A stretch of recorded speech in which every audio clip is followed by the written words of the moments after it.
असुर लोक के आदरणीय सामर्थगण 10 वर्षों का समय बिताकर आने पर मुझे यह देखकर हार्दिक प्रसन्नता हो रही है कि आज भी सभागार में वो लोग उपस्थित हैं जो मेरे पिताश्री महान सम्राट प्रहलाद की सभागार की शोभा बढ़ाते थे। मेरे पिताश्री की सफलता का कारण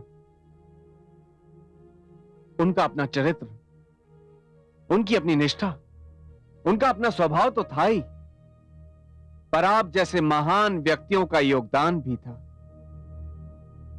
मैं इस योगदान का आदर करता हूं और इसकी महत्ता को भी जानता हूं, और अब मुझे विश्वास है कि यह महान योगदान मुझे भी मिलता रहेगा। मैं सभागार में उपस्थित समस्त सामंतों, मंत्रियों और सेनानियों की ओर से सम्राट विरोचन को अपने सहयोग और असुरलोक के सम्राट और अपने सिंहासन के प्रति अपनी निष्ठा का आश्वासन देता हूं। सम्राट विरोचन की जय! सम्राट विरोचन की जय! सम्राट विरोचन की जय! सम्राट विरोचन की जय! धन्यवाद महामंत्री, धन्यवाद सामंतगण। आज मैंने सभागार में आपको एक विशेष उद्देश्य से बुलाया है। आप सब तो जानते हैं मेरे पिताश्री महान विष्णु भक्त थे। विष्णु भक्ति की राह में उन्होंने कभी भी किसी से भी कोई समझौता नहीं किया। मैं भी अपने पिताश्री के पद चिन्हों पर चलना चाहता हूं। भगवान विष्णु पर मेरा भी अटूट और अटल विश्वास है, पर यह देखकर मेरे दुख की सीमा नहीं रहती जब मेरे राज्य में भगवान विष्णु की कम और दूसरों की अधिक पूजा होती है। इसीलिए मैं आज से यह घोषणा करता हूं कि असुर लोक में केवल भगवान श्री विष्णु की उपासना की जाएगी। केवल वही हमारे पूज्य हैं, उनके अतिरिक्त किसी और को पूजनीय नहीं समझा जाएगा। भगवान श्री विष्णु के अतिरिक्त किसी और की पूजा या यज्ञ में किसी और का नाम आज से वर्जित घोषित किया जाता है। गुरुदेव, क्या आप मेरी इस घोषणा से सहमत हैं? सर्वथा सहमत हूं महाराज। धन्यवाद गुरुदेव, आपकी सहमति ने मेरी घोषणा को बल दे दिया है। समस्त असुरलोक में घोषणा कर दी जाए, ना ही भगवान विष्णु के अतिरिक्त किसी की पूजा होगी और ना ही यज्ञ में किसी को भाग दिया जाएगा।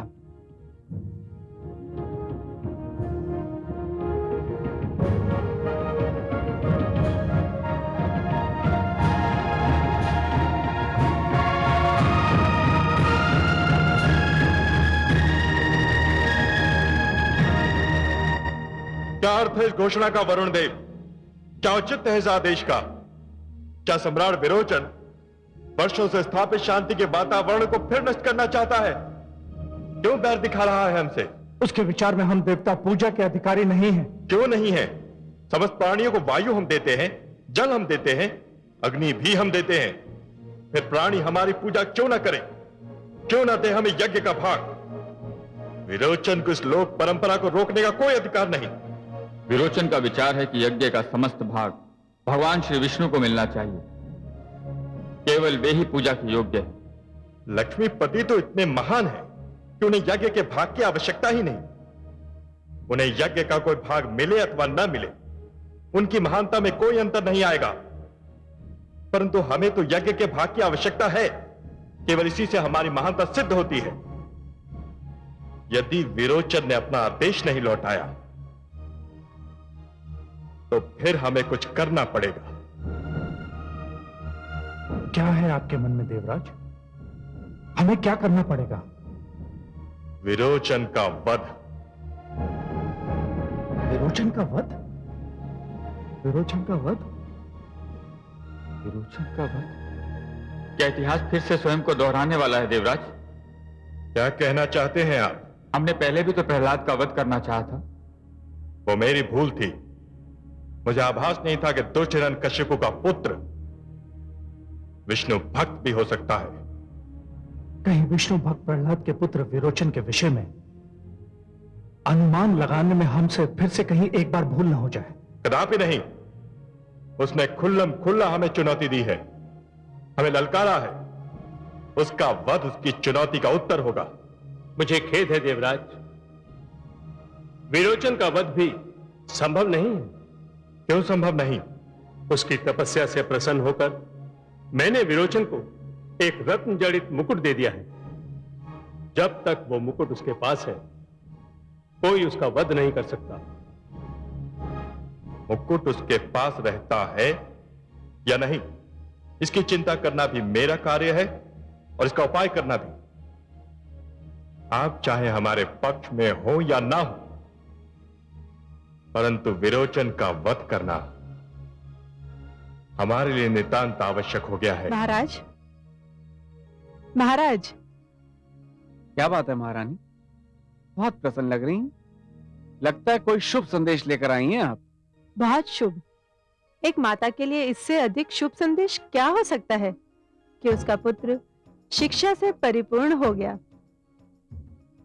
तो क्या मेरे पुत्र बलि ने शिक्षा समाप्त कर ली? शिक्षा तो कभी समाप्त हो ही नहीं सकती स्वामी। शिक्षा को सीमा में नहीं बांधा जा सकता, परंतु हाँ, पुत्र बलि के लिए शिक्षा का जो लक्ष्य निर्धारित किया गया था, उसने उसे अवश्य पार कर लिया है। मैं प्रसन्न हुआ महारानी, इसीलिए भी कि उसने ये लक्ष्य अति शीघ्र प्राप्त कर लिया। पुत्र बलि की स्मरण शक्ति आरंभ से ही बहुत तीव्र थी। वह एक बार कोई बात सुन लेता था तो उसके मस्तिष्क से वह नहीं निकलती थी। यदि वह भूलना चाहता तो भी नहीं भूल सकता था। महारानी, मेरा मन अपने पुत्र से मिलने के लिए व्याकुल हो उठा है। मैं उसे तुरंत यहां बुला लूंगा। हाँ, परंतु इससे पहले स्वयं हमें कामरूप देश जाना होगा। कामरूप देश? क्यों? पिताश्री ने विशेष दूत भेजा है। पुत्र बलि की गुरु दक्षिणा समारोह में वे हमारी उपस्थिति चाहते हैं और उनका यह निमंत्रण हम ठुकरा नहीं सकते। हम अवश्य चलेंगे महारानी। खेद का विषय यह है कि दैत्य गुरु शुक्राचार्य यहाँ नहीं। वो ये शुभ समाचार सुनकर अति प्रसन्न होंगे। कहाँ गए हैं गुरुदेव? वे अपने पिताश्री महर्षि भृगु से भेंट करने गए हैं। पुत्र विरोचन,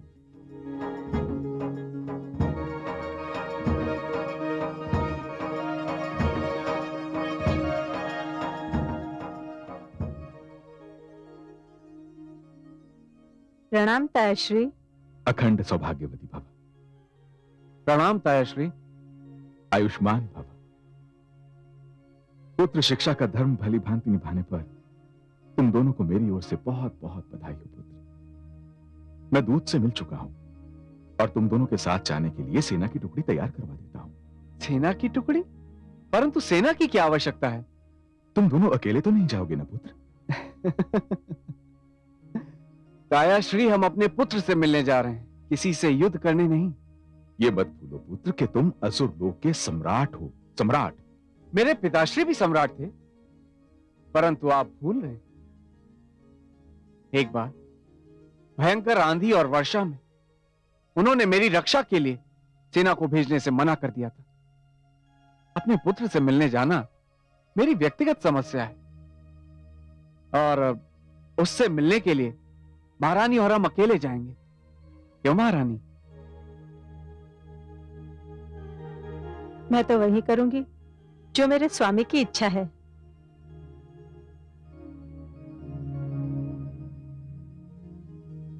तुम्हारा कल्याण हो पुत्र। जाओ।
स्वामी, मेरे गले में तो कांटे चुभ रहे हैं।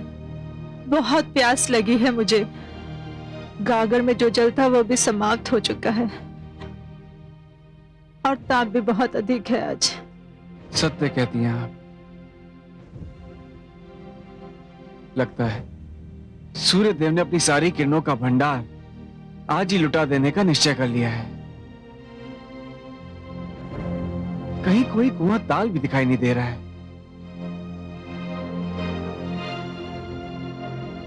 स्वामी, वह देखिए, वहां एक कुटिया दिखाई दे रही है। कहां? वहां संभव है हमें वहां जल मिल जाए। महारानी, इस दहकते हुए नर्क में ये कुटिया वैकुंठ के एक छोटे से टुकड़े के समान लग रही है। वहां अवश्य में प्यास बुझाने की सामग्री मिल जाएगी। शीघ्र चलिए स्वामी। चलिए, चला।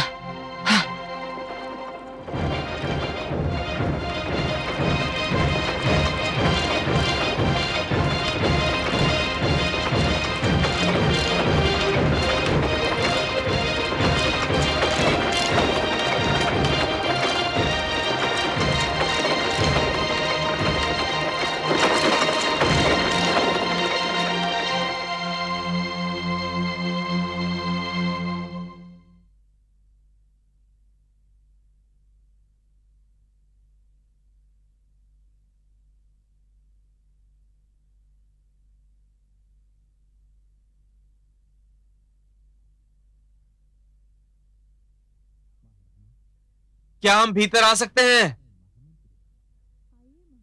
हम प्यास के मारे दो यात्री जल ग्रहण करना चाहते हैं।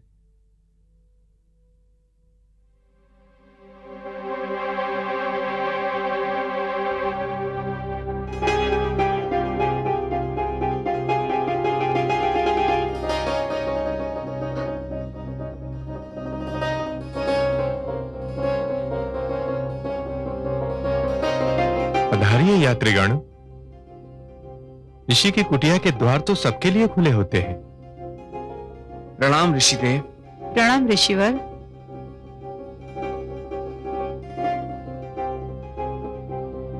अरे आप तो महाराज विरोचन हैं और आप अवश्य महारानी विशालाक्षी होंगी।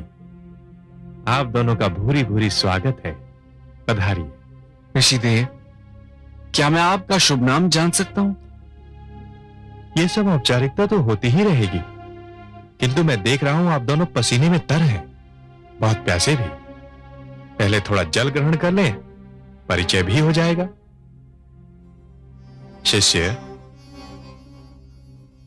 अतिथिगण की प्यास बुझाने का प्रबंध करो। क्या तुम देख नहीं रहे कितने प्यासे हैं दोनों?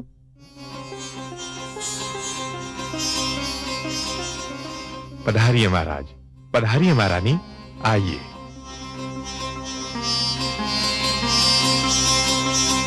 पधारिए, आइए।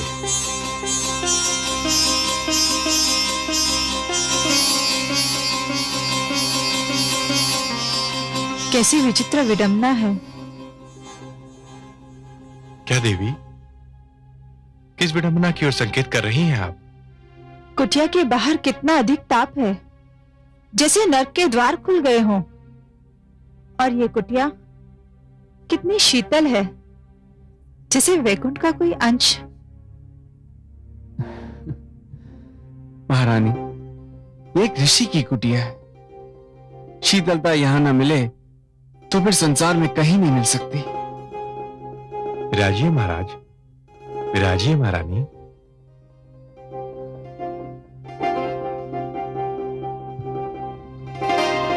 लीजिए, जल आ गया। अतिथिगण जल ग्रहण करें। ये जल भी बहुत शीतल है, सारे जीवन की प्यास बुझा देगा। मुझे विश्वास है ऋषिदेव। लीजिए स्वामी।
यही वो मुकुट है ना, सूर्य देव का वरदान, जिसके होते मृत्यु विरोचन के पास भी नहीं पटक सकती।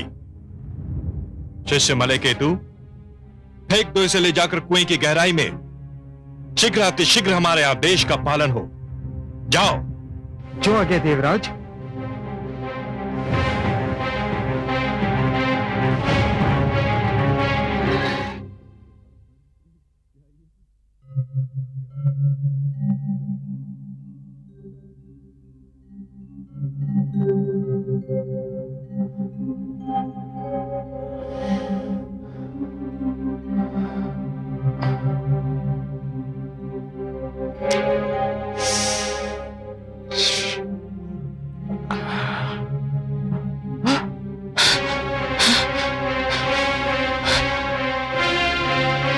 मेरा स्वर्ण मुकुट।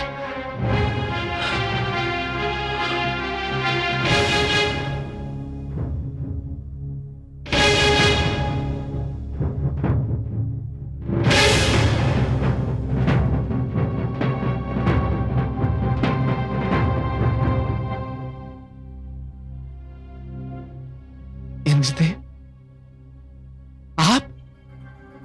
हाँ, मैं। ये सब क्या है? क्या चाहते हैं आप?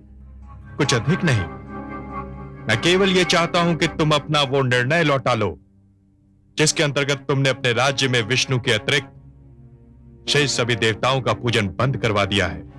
क्यों? भगवान विष्णु की पूजा से आपको क्या आपत्ति है? भगवान विष्णु की पूजा पर हमें कोई आपत्ति नहीं, परंतु अपनी पूजा न होने पर हमें अवश्य आपत्ति है। ये वर्षों से चली आ रही परंपराओं के प्रतिकूल है। परंतु मेरे विचार में ये सर्वथा नियमों के अनुकूल है। केवल भगवान विष्णु ही हमारे आदर्श हैं। हमें केवल ईश्वर की ही पूजा करनी चाहिए।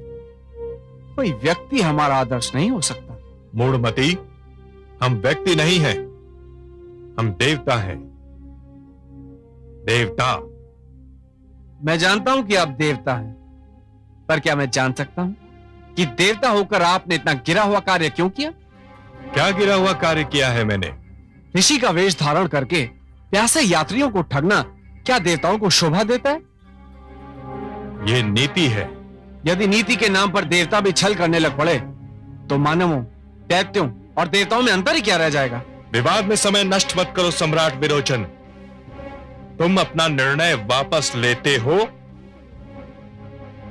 या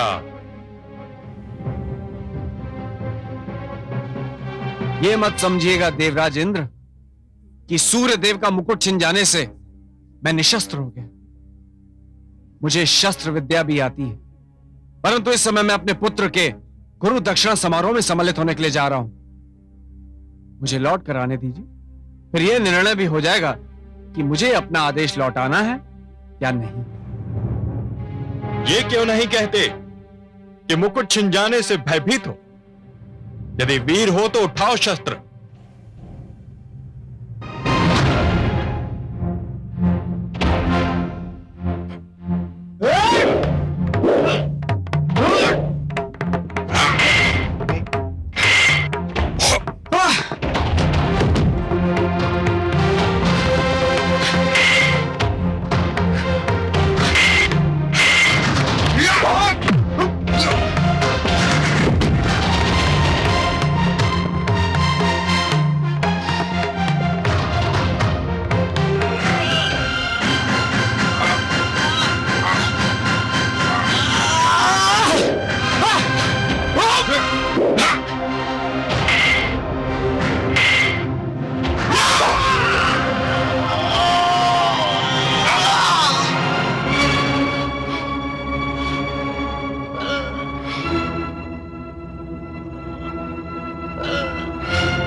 मैं दैत्य गुरु शुक्राचार्य को इसका अवसर नहीं दूंगा कि वो आकर तुम्हें संजीवनी मंत्र से जीवित कर दे।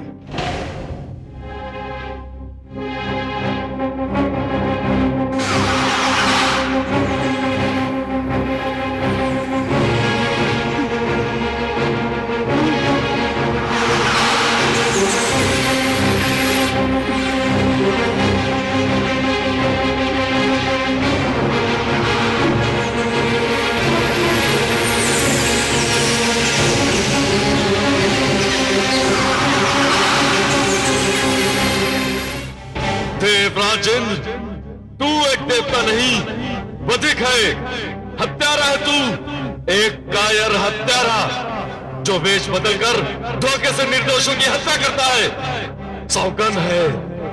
सौगंध है मुझे अपने पिताश्री की आत्मा की, जिन्हें तूने छल से मार दिया।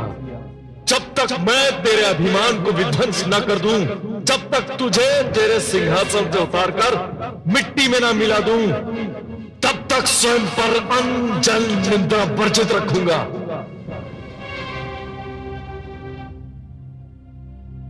इतनी निशंसता, ऐसी निर्ममता,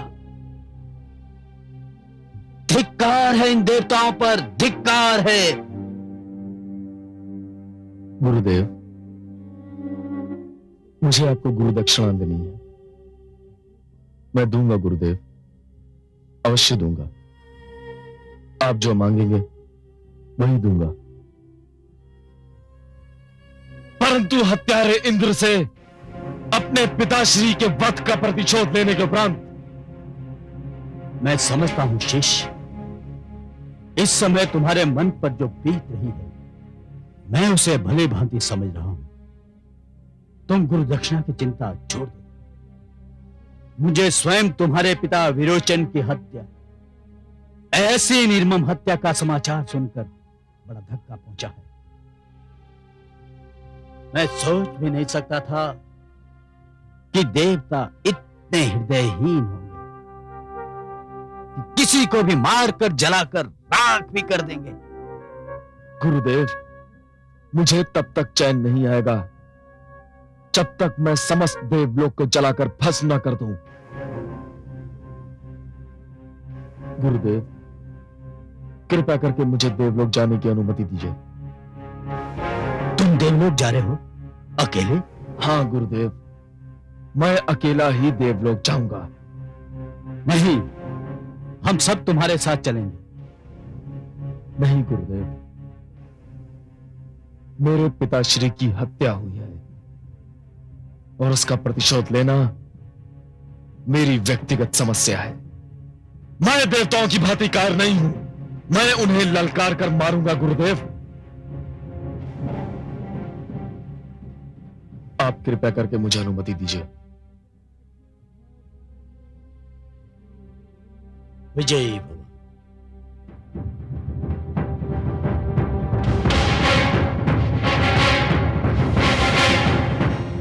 चला था हमारी पूजा समाप्त करने, हमने उसी को समाप्त कर दिया। आज समस्त देवलोक दीपोत्सव मनाएगा, क्योंकि हमारे शत्रु का जीवन दीप बुझ चुका है। देवराजेंद्र,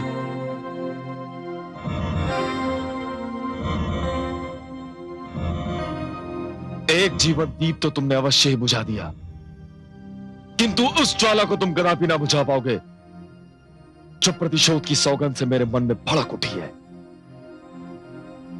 कौन हो तुम बालक? मैं वही हूं देवराजेंद्र, जिसके पिता को तुमने कायरता से मार डाला।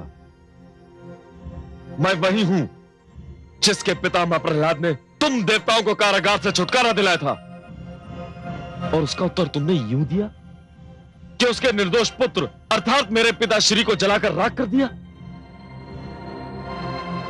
देवराजेंद्र, मैं विरोचन पुत्र बलि हूं। विरोचन पुत्र? यहां क्यों आए हो? क्या तुम नहीं जानते कि मैं यहां क्यों आया हूं? मैं तुम्हारी इस भारी सभा में यह घोषणा करने आया हूं कि जो संधि मेरे पितामह प्रहलाद ने की थी, वो संधि अब मैं समाप्त करता हूं। देवराजेंद्र, मैं तुम्हें तुम्हारे इस सिंहासन से नीचे उतारने आया हूं, और हां, मैं तुम्हारी भांति कायर नहीं हूं जो पीठ पर आघात करता है। मैं तुम्हारे समक्ष आकर तुम पर आक्रमण करता हूं। लो, संभालो मेरा वार।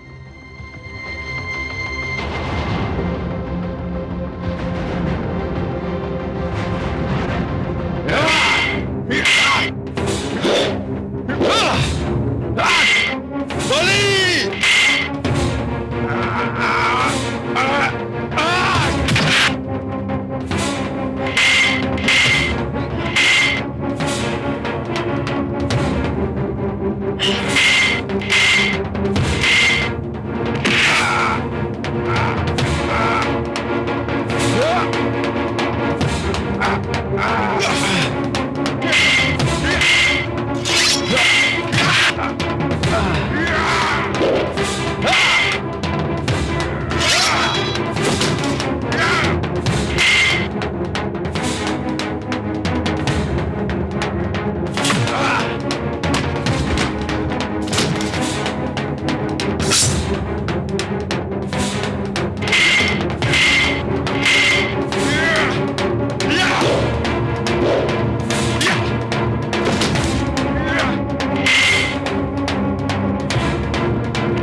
इसके पहले कि दैत्य गुरु शुक्राचार्य इसे संजीवनी मंत्र से पुनर्जीवित कर दे, मैं इसे भी इसके पिता की भांति जलाकर राख कर दूंगा।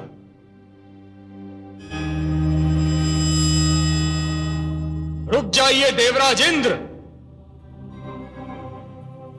रुक जाइए। लक्ष्मीपति, आप आज तो आपने देवत्व की परिभाषा ही बदल दी देवेंद्र। आज तो ऐसा लग रहा है कि देवत्व और पशुता एक ही अर्थ के दो शब्द हैं। इतनी निर्ममता, इतनी नृशंसता, भूल तो आपसे कई बार पहले भी हुई है देवेंद्र, परंतु आज तो आपने समस्त देवलोक के इतिहास को कलंकित कर दिया।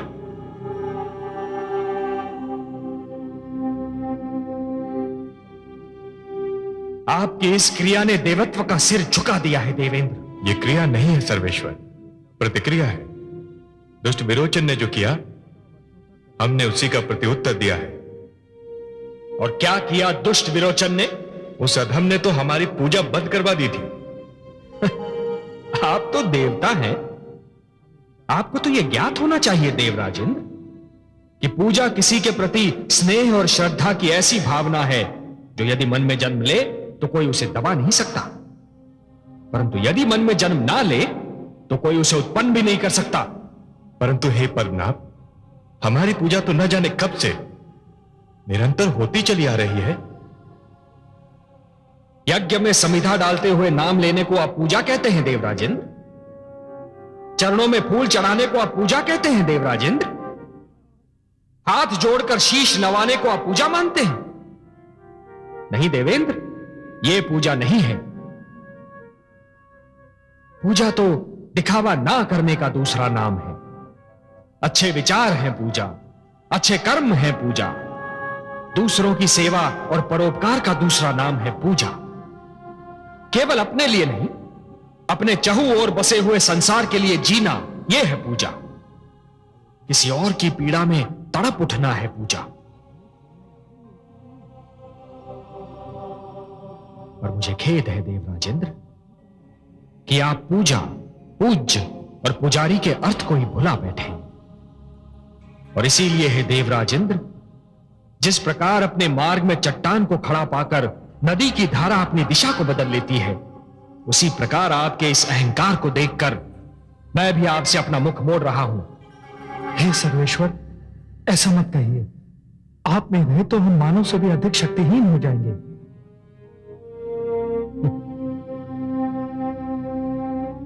सत्य पूछिए तो यदि ऐसा हो भी गया तो मुझे उसमें तनिक भी दुख नहीं होगा, क्योंकि कई बार मैंने मानव को आप लोगों से अधिक श्रेष्ठ पाया है। नहीं देवगण, नहीं, अब से किसी भी विपदा में आप मुझे अपने साथ नहीं पाएंगे। मैं आपसे बहुत दुखी हूं। मैं आपसे क्षमा याचना करता हूं नीलकांत, मुझे क्षमा कर दीजिए। क्षमा करने वाला मैं कौन होता हूं देवराजेंद्र? आपको तो क्षमा मांगनी चाहिए विरोचन से, जिसका शरीर आपने जलाकर राख कर दिया। आपको क्षमा मांगनी चाहिए विरोचन पुत्र बलि से, जिसकी आप सब ने मिलकर निर्मम हत्या कर दी। तो क्या अब कुछ नहीं हो सकता? घर फूक जाने के उपरांत यदि आंख खुल भी जाए तो क्या लाभ देवराजेंद्र? हे सर्वेश्वर, क्या हम किसी भी ढंग से इस कार्य का प्रायश्चित नहीं कर सकते? प्रायश्चित?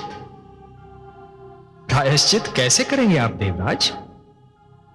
विरोचन की राख से उसका शरीर पुनः जीवित कर देंगे? ये जो रक्त पड़ा है भूमि पर, ये बलि के शरीर को लौटा देंगे?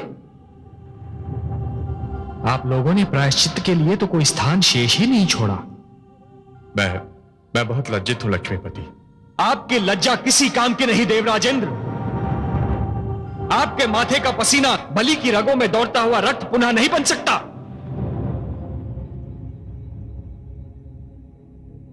एक शिष्टाचार शेष रह गया है, केवल एक शिष्टाचार, जिसका प्रदर्शन आप कर सकते हैं, बल्कि उसका प्रदर्शन आपको करना ही चाहिए।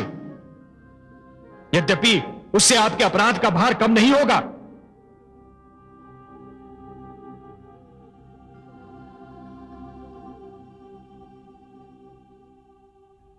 आज्ञा दे जनार्दन।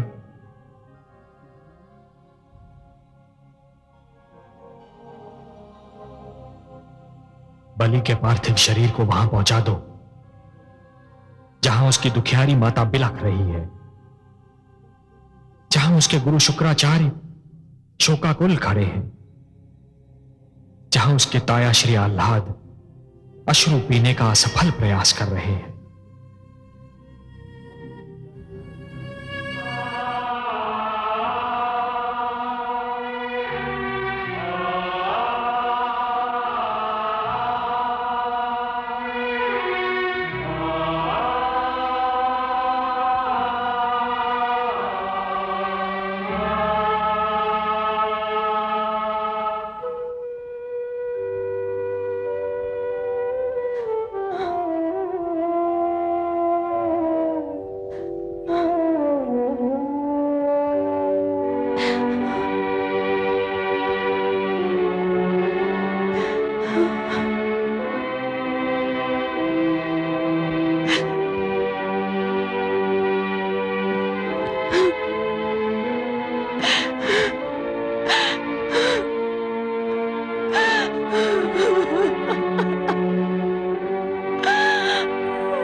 ईश्वर, क्या संसार के सारे दुख तूने मेरे ही भाग्य में लिखे थे?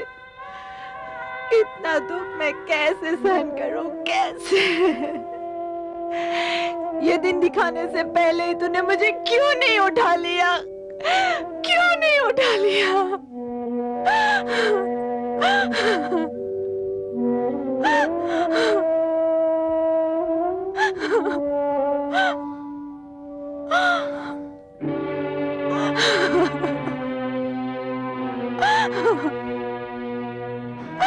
पुत्रवधू, धैर्य रखो, धीरज रखो पुत्रवधू। कैसे धीरज धरो ताया श्री, कैसे? एक ही दिन में मेरी मांग का सिंदूर मिट गया और मेरी आंखों का तारा भी छिन गया। हे आकाश, क्या कभी तेरी आंखों ने ऐसा निर्मम अत्याचार देखा था? हे धरती, क्या कभी तेरी छाती पर दुख का ऐसा पहाड़ टूटा था?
पुत्र पुत्र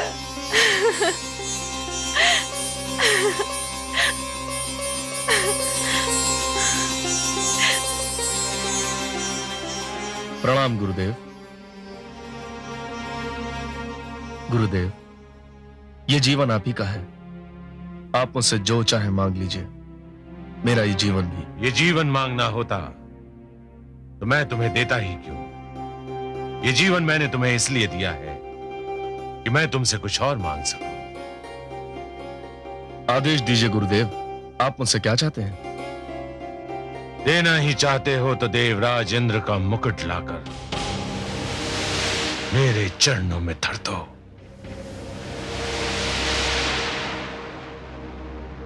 जो आज्ञा गुरुदेव। रुक जाओ।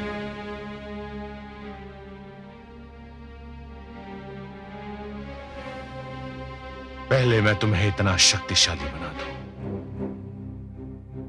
कि तुम विजेता विश्व विजेता बन जाओ।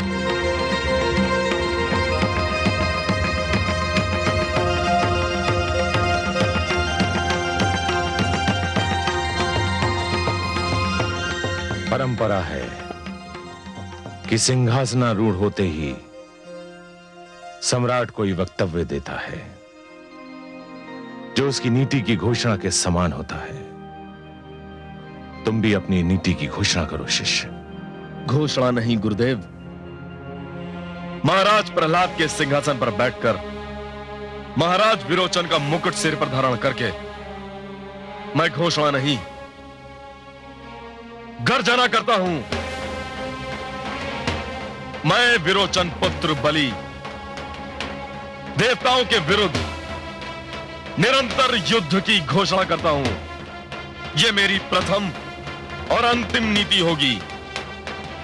यह युद्ध आज से, अभी से, इसी क्षण से आरंभ किया जाए। आप सब युद्ध की तैयारियां कीजिए। महाराज बलि की जय! महाराज बलि की जय! महाराज बलि की जय! महाराज बलि की जय! महाराज बलि की जय! महाराज बलि की जय! महाराज बलि की जय!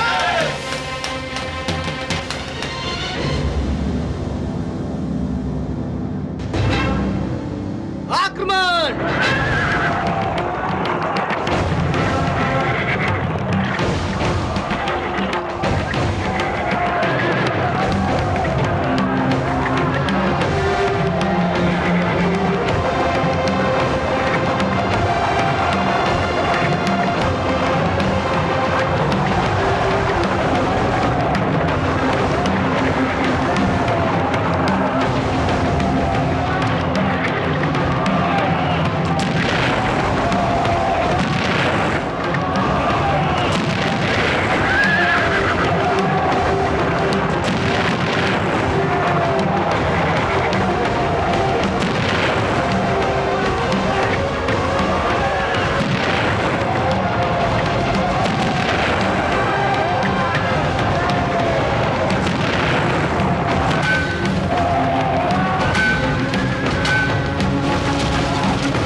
देवराज, देवराज।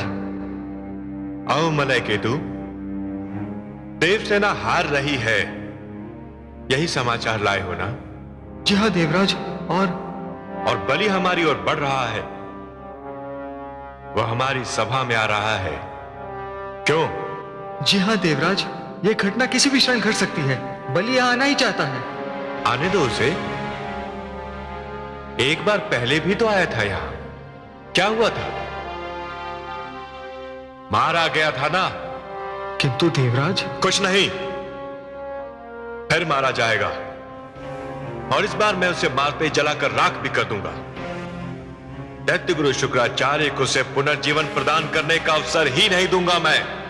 क्षमा करे देवराज, किंतु आप त्रिलोकीनाथ भगवान श्री विष्णु के क्रोध को भूले जा रहे हैं। कितने रुष्ट थे वो जब हमने पहली बार बलि का वध किया था। तब बात और थी, तब वो एक ऐसे पुत्र के रूप में आया था जिसके पिता का वध हुआ था, परंतु आज तो वो आक्रमणकारी है, और आक्रमणकारी किसी भी प्रकार की दया का अधिकारी नहीं होता। उसे आने तो दो। मैं आ गया हूं देवराज इंद्र, तुम्हारी मृत्यु का संदेश बनकर।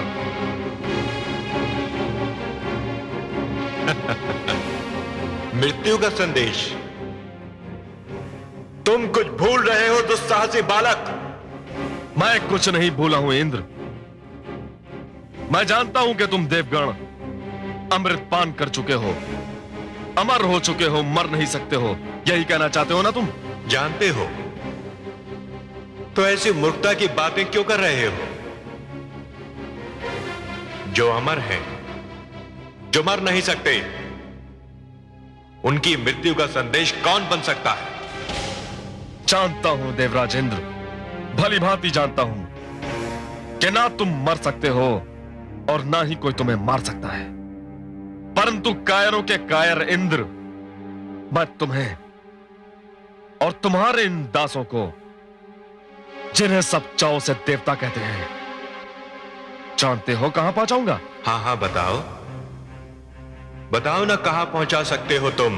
वहां देवराज इंद्र जहां तुम्हें तुम्हारा जीवन नर के समान लगेगा, उस स्थिति में जहां तुम मरना चाहोगे किंतु तुम्हें मृत्यु नहीं आएगी, क्योंकि तुम अमर हो ना।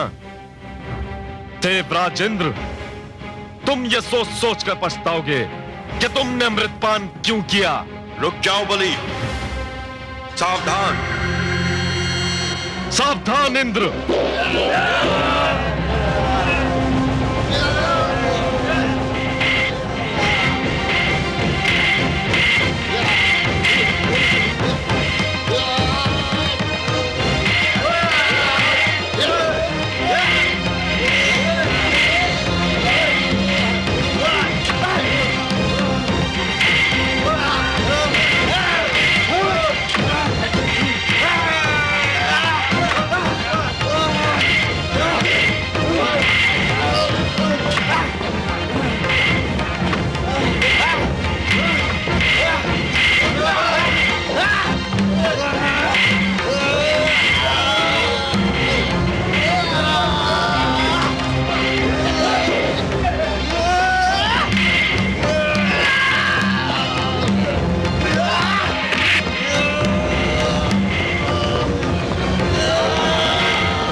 सेनापति, यह मुकुट संभाल कर रख लीजिए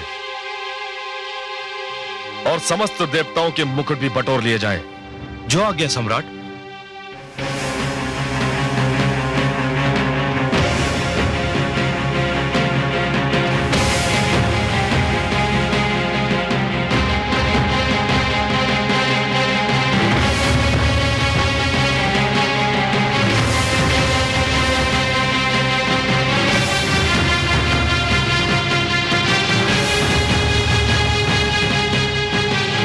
इन बंदियों के लिए क्या आदेश है? इन्हें कारागार में डाल दिया जाए? नहीं,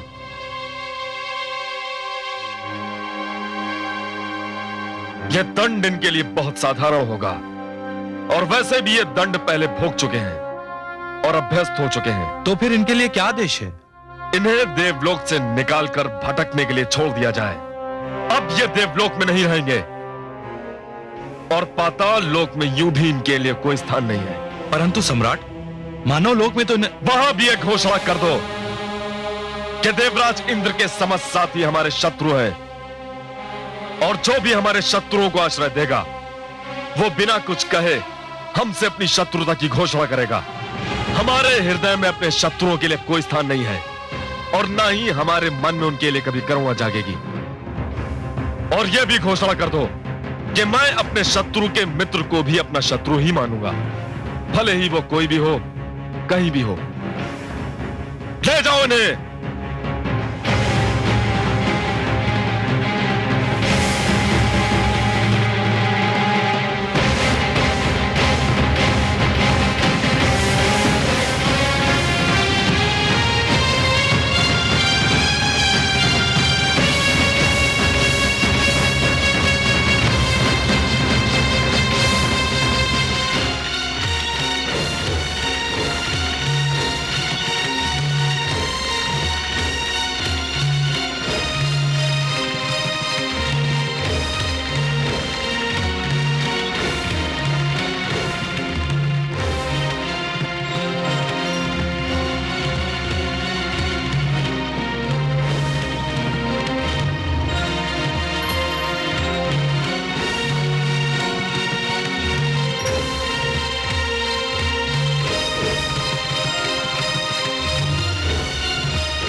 मुझे धन नहीं चाहिए सम्राट।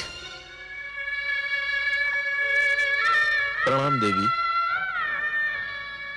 मैंने आज पहली बार आपको देखा। कौन है आप? परिचय जानकर दान देना दान लेने वाले का भी अपमान है, और दान देने वाले का भी। परिचय जानने की इच्छा का कारण यह नहीं था कि दान मांगने वाले का अपमान हो। आप कहिए, क्या चाहती हैं आप? मैं जो मांगूंगी क्या आप मुझे देंगे सम्राट? देवी, आप असुरलोक के सम्राट प्रहलाद के पौत्र के समक्ष खड़ी हैं, जिनसा दानी ना कोई जन्मा है, ना कभी जन्मेगा।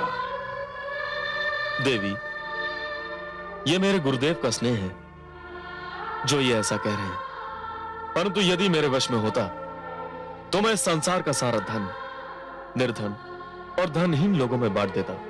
क्षमा भी? अर्थात क्या कहना चाहती हैं आप? मैं ये कहना चाहती हूँ कि क्या दानी सम्राट बलि किसी को क्षमादान भी कर सकता है? हाँ, तीनों लोकों में केवल देवताओं को छोड़कर मैं किसी को भी क्षमादान कर सकता हूं। माता लक्ष्मी की सौगंध, यदि केवल उन्होंने मेरी हत्या की होती तो मैं उन्हें क्षमादान कर देता, परंतु उन्होंने छल से मेरे निर्दोष पिताश्री की हत्या करके अपने आप को क्षमादान के योग्य ही नहीं रखा। देवी, आप किसके लिए क्षमादान चाहती हैं? केवल देवताओं को छोड़कर आपके बिना कहे मैं किसी को भी क्षमादान कर सकता हूं। माता लक्ष्मी का यह भक्त केवल एक दिन में ही अपना सारा धन दान कर सकता है। आप कहिए, आप क्या चाहती हैं?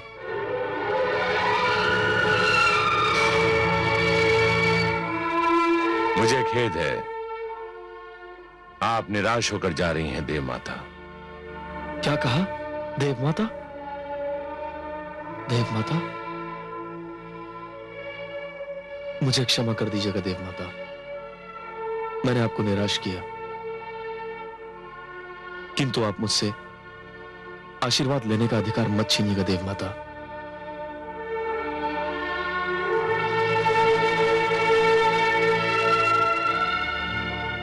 मुझे अपना आशीर्वाद प्रदान कीजिए देव माता।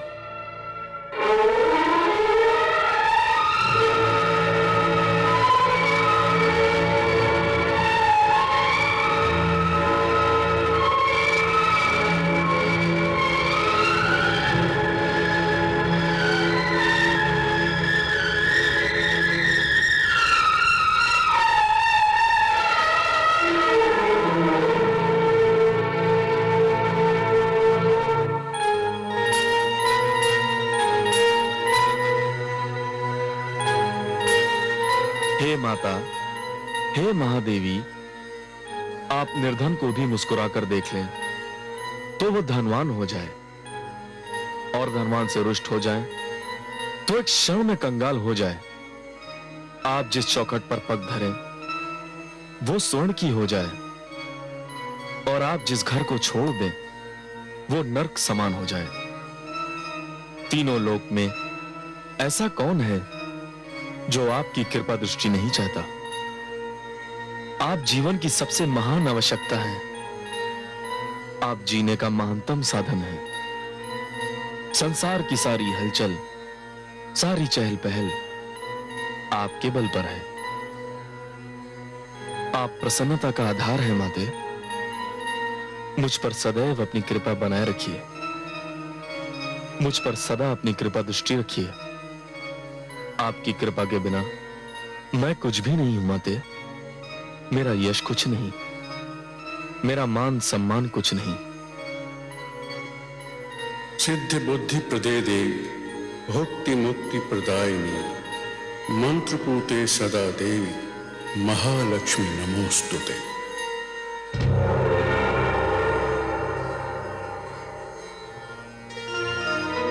मैं तुम्हारे समक्ष खड़ी हूं वत्स, आंखें खोलो।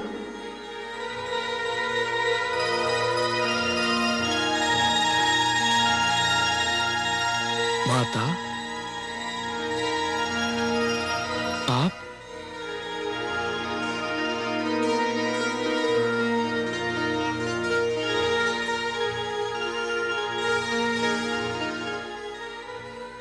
माता, मैं अपने भाग्य पर जितना भी गर्व करूं कम है।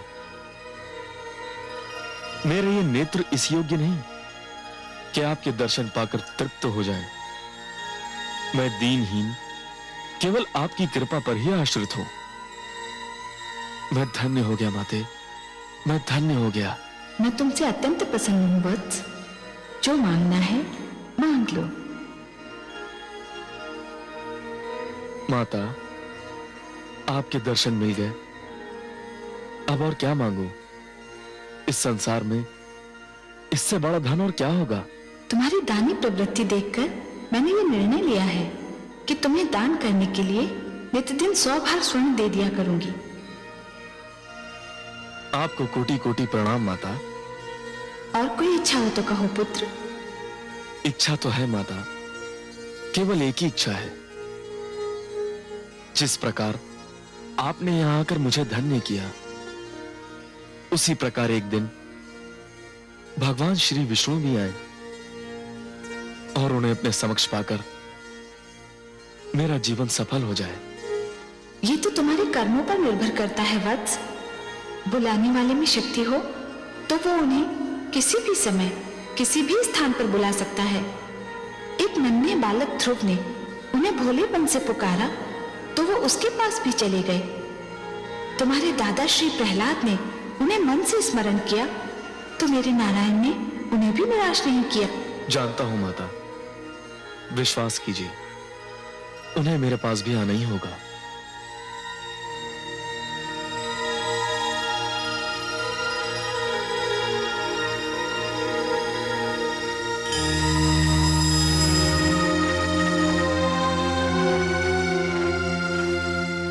सम्राट की जय हो। क्या समाचार लाए हो सेनापति? सम्राट, मुझे खेद है, परंतु मेरे पास आपको सुनाने के लिए कोई बहुत शुभ समाचार नहीं है। क्या कहना चाहते हो? महाराज, आपके आदेशानुसार समस्त पाताल लोक में देवताओं की पूजा रोक दी गई है, परंतु क्या?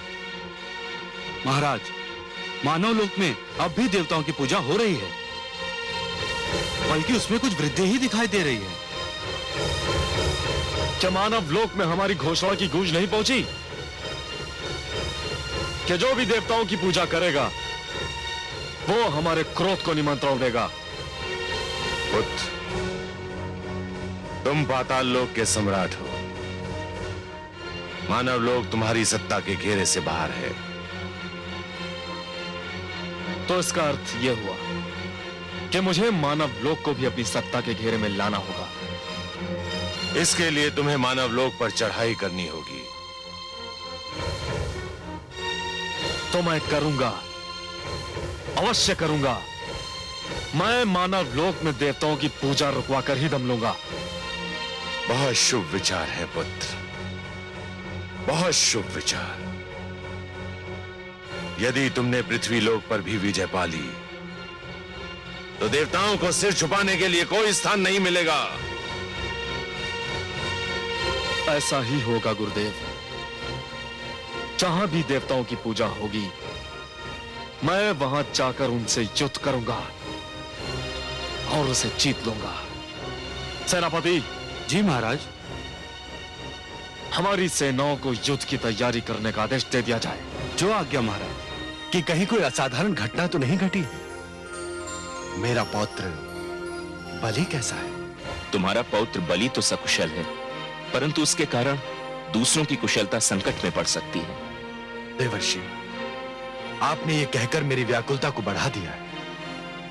कृपया स्पष्ट कहें कि क्या हो रहा है? तुम्हारे पौत्र बलि ने मानव लोक पर आक्रमण की घोषणा कर दी है। मानव लोक पर आक्रमण? मुझे ये तो ज्ञात है कि पुत्र विरोचन की हत्या और स्वयं उसके विरुद्ध किए गए देवताओं के अभियान से वो बहुत क्रोधित है, परंतु इसमें मानव और मानव लोक कहां से बीच में आ गया? देवताओं की पूजा पाताल लोक में तो बंद हो गई है, किंतु मानव लोक में अब भी हो रही है। तुम्हारे पौत्र को इसी बात पर क्रोध आ गया। परंतु यह तो सर्वथा अनुचित है। उसे कोई रोकने टोकने वाला नहीं। कौन रोक टोक सकता है उसे? तुम वहां हो नहीं, रहे दैत्य गुरु शुक्राचार्य, तो वो तो इस बात से आनंद ले रहे हैं कि अब उनके और बलि के बीच कोई और नहीं आ सकेगा। तो फिर आप ही कोई उपाय बताएं देवर्षि। मुझे विश्वास तो नहीं, किंतु संभव है कि यदि तुम बलि को समझाओ बुझाओ तो वो समझ जाए। यदि यही मार्ग रह गया है तो मैं इस वन को छोड़कर असुरलोक अवश्य जाऊंगा। मैं रोकूंगा उसे इस अनर्थ से। नारायण नारायण।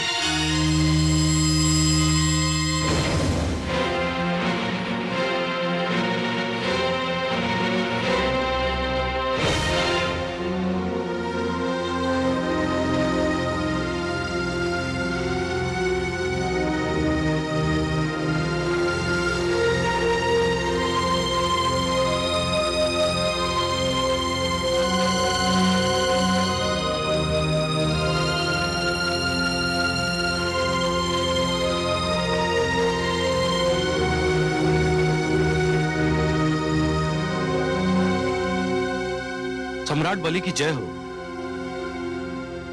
सेनापति, हमारी सेना प्रस्तुत है। हाँ सम्राट, बस गुप्तचरों के लौटने की प्रतीक्षा है। गुप्तचरों के लौटते ही मानव लोक पर आक्रमण कर दिया जाएगा। नहीं, तुम ऐसा नहीं करोगे पौत्र। दादाश्री। प्रणाम दादाश्री। आयुष्मान भव। दादाश्री, आपको देखकर मेरी प्रसन्नता की सीमा नहीं रही। और यह सुनकर हमारे दुख की सीमा नहीं रही कि तुम मानव लोक पर आक्रमण करने जा रहे हो।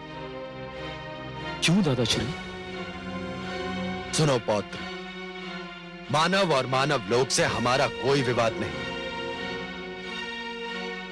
वर्षों पहले एक संधि हुई थी जिसके अनुसार देवलोक पर देवताओं का, मानवलोक पर मानव का और असुर लोक पर हमारा आधिपत्य मान लिया गया था।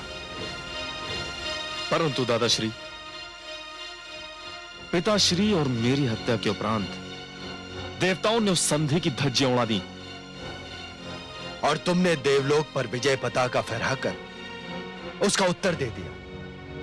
बस अब इस विवाद को इसी बिंदु पर समाप्त हो जाना चाहिए। परंतु दादाश्री, मैंने देवताओं की पूजा बंद कर देने का आदेश दिया है। असुर लोक में उस आदेश को मान लिया गया है, परंतु मानव लोक में नहीं माना गया है। मानव लोक तुम्हारे अधीन नहीं है पौत्र। तो मैं उसे अपने अधीन करूंगा। यह तुम्हारी भूल होगी दादाश्री, यह देवताओं का अंतिम दंड होगा। पौत्र, अपने और देवताओं के झगड़े में निर्दोष मानव को लपेटना न्याय संगत नहीं होगा। परंतु दादाश्री, जिन देवताओं ने आपको, मेरे पिताश्री को और मुझे कष्ट पहुंचाया, उनकी पूजा बंद करवा देना सर्वथा न्याय संगत है। मानव लोक में हस्तक्षेप करने का तुम्हें कोई अधिकार नहीं है। प्रश्न अधिकार का नहीं है दादाश्री, प्रश्न कर्तव्य का है। किस कर्तव्य की बात कर रहे हो तुम? मैं वचन निभाने के कर्तव्य की बात कर रहा हूं दादाश्री। मैं वचन को दान की श्रेणी में रखता हूं, जो देकर लौटाया नहीं जाता। किसको वचन दिया है तुमने? अपने गुरु शुक्राचार्य को। मैंने उन्हें वचन दिया है कि मैं मानव लोक में देवताओं की पूजा बंद करवा कर ही दम लूंगा। अच्छा, तो यह बात है। इसका अर्थ यह हुआ पौत्र कि वो सीमा रेखा ही मिट चुकी है जहां से बड़ों के द्वारा किसी को रोका जा सके। तू हटी है पौत्र। मैं वचनबद्ध हूं दादाश्री। आज मैं मान गया पौत्र कि भाग्य का लेख कोई नहीं मिटा सकता। ब्रह्मा जी भी न जाने किस लेखनी से भाग्य लिखते हैं कि जिसमें एक भी बिंदु का हेर फेर नहीं किया जा सकता। परंतु इतना ध्यान रखना पौत्र कि तुम मानव लोक की सीमा की ओर नहीं, अपने पतन और विनाश की ओर बढ़ रहे हो। और मेरा दुख ये है कि इसका परिणाम जानकर भी मैं तुम्हें नहीं रोक सकता, नहीं रोक सकता।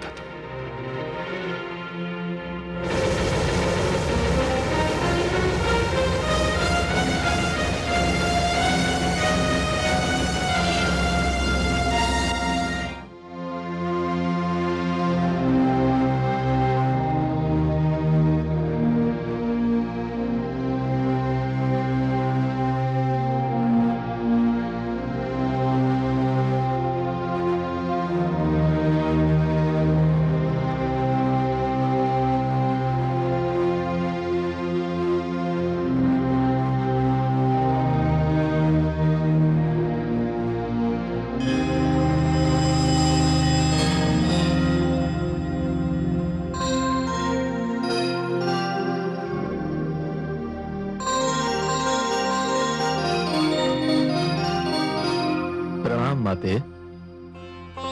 वत्स, तुमने अपने दादा श्री महान भक्त प्रहलाद की बात न मानकर अच्छा नहीं किया।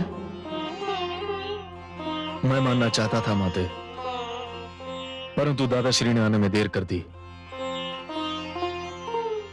बाण धनुष से निकल चुका था। मैं अपने गुरुदेव को वचन दे चुका था और अब मेरी मृत्यु हुई, मुझे मेरा वचन निभाने से रोक सकती है? नहीं वत्स, केवल मृत्यु नहीं, विवेक भी रोक सकता है। विवेक से तनिक सोच कर देखो तो तुम्हें अपने निर्णय की बुराइयां अपने आप दिखाई देंगी। तनिक सोचो पुत्र, तुम्हारे जिस निश्चय से तुम्हारे दादा श्री मेरे पुत्र प्रहलाद को इतना दुख हुआ, तो उसे जानकर भगवान विष्णु को कितना दुख होगा। मैं विवश हूं माते। तुम विवश नहीं हो पुत्र। क्रोधाग्नि ने तुम्हारे विवेक के नेत्रों के आगे धुएं की चादर तान दी है और तुम उससे आगे नहीं देख पा रहे हो। मेरी मानो तो अपना निर्णय बदल दो। अपना निर्णय बदलना मेरे वश में नहीं है माते।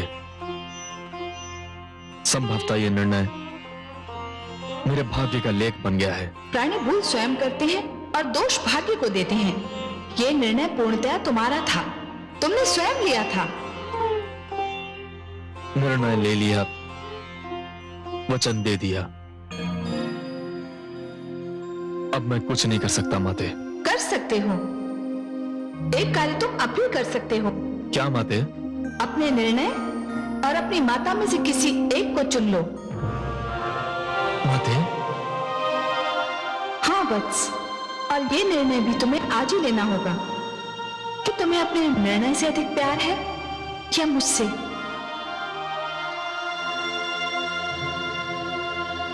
तुम्हारे इस मौन को मैं स्वीकृति समझूं या अस्वीकृति?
असुर लोक सम्राट की जय हो, जय हो।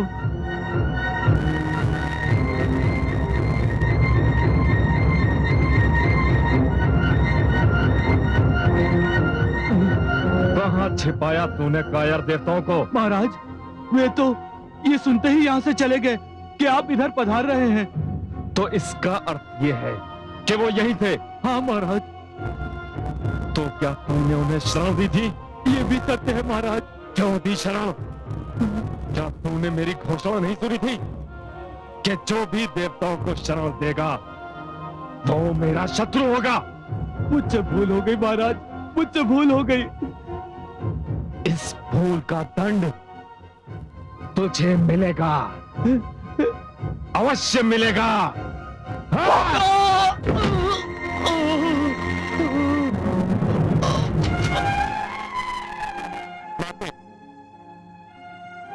बंद करो। माते, माते, हम शून्य में भटकते भटकते थक गए हैं। त्रिलोक में हमें रहने के लिए कोई स्थान नहीं मिल पा रहा। हम कब तक यूं ही भटकते रहेंगे? पुत्रों, तुमने जो किया उसे करने से पहले यदि अपने पिताश्री या मुझसे परामर्श लिया होता तो तुम्हें ये दिन देखने न पड़ते। हमसे भूल हो गई माते। माते, हमें हमारे किए का दंड मिल गया, परंतु माते, यह दंड क्या हमें आजीवन भोगना पड़ेगा? हमें एक लक्ष्मी पति का आश्रय था, पर उन्होंने भी हमें त्याग दिया। धीरज धरो मेरे पुत्रों, मैं तुम्हें इस प्रकार भटकता नहीं देख सकती। ये कैसे संभव है? माता पिता के रहते संतान अनाथों की भांति भटकती फिरे। परंतु माते, हमारी परीक्षा तो केवल उसी समय समाप्त हो सकती है जब लक्ष्मीपति हमें क्षमा कर दे, और उन्हें केवल आप मना सकती हैं। मैं उन्हें मनाऊंगी। मैं उनसे कहूंगी कि मेरे पुत्रों को क्षमा कर दें। उन्होंने कभी मुझे एक वचन दिया था, मैं उन्हें उस वचन का स्मरण कराऊंगी। निराश मत हो पुत्रों, मैं तुम्हारे कष्ट का निवारण करूंगी, अवश्य करूंगी।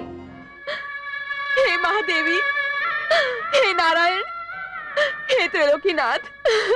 अरे अरे, देवमाता अदिति, ये आप क्या कर रही हैं देवमाता?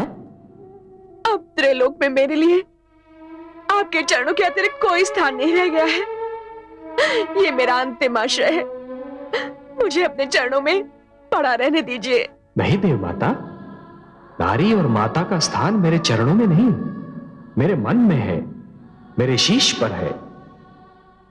आज्ञा दीजिए, आप क्या चाहती हैं? मेरे पुत्रों को क्षमा कर दीजिए जगदीश्वर।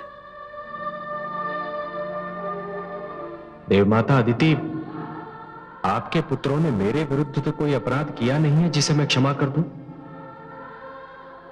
उन्होंने विरोचन और बलि के प्रति अपराध किया है देवमाता, सो क्षमा भी केवल वही कर सकते हैं।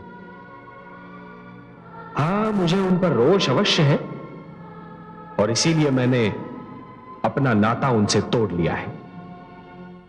तो आप मेरी विनती मान लीजिए, अपना रोष समाप्त कर दीजिए, उनसे फिर अपना नाता जोड़ लीजिए। आपके बिना मेरे पुत्र तो माता पिता के रहते हुए भी अनाथ हो गए हैं।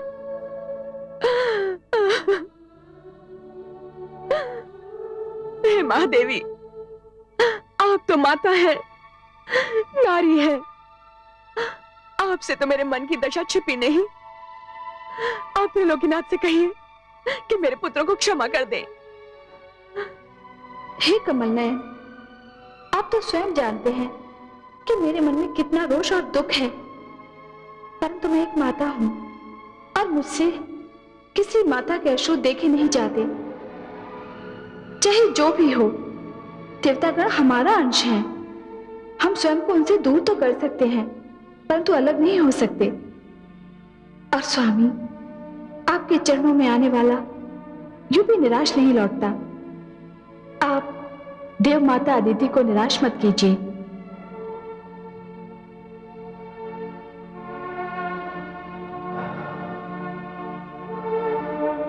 हे महादेवी, यदि आपकी इच्छा है और यदि देवमाता अदिति भी यही समझती हैं कि इससे उनके मन का बोझ हल्का हो जाएगा, तो लीजिए। हे विष्णुप्रिया, हे महालक्ष्मी, मैं आपको साक्षी मानकर देवताओं से अपने संबंध विच्छेद के अंत की घोषणा करता हूं।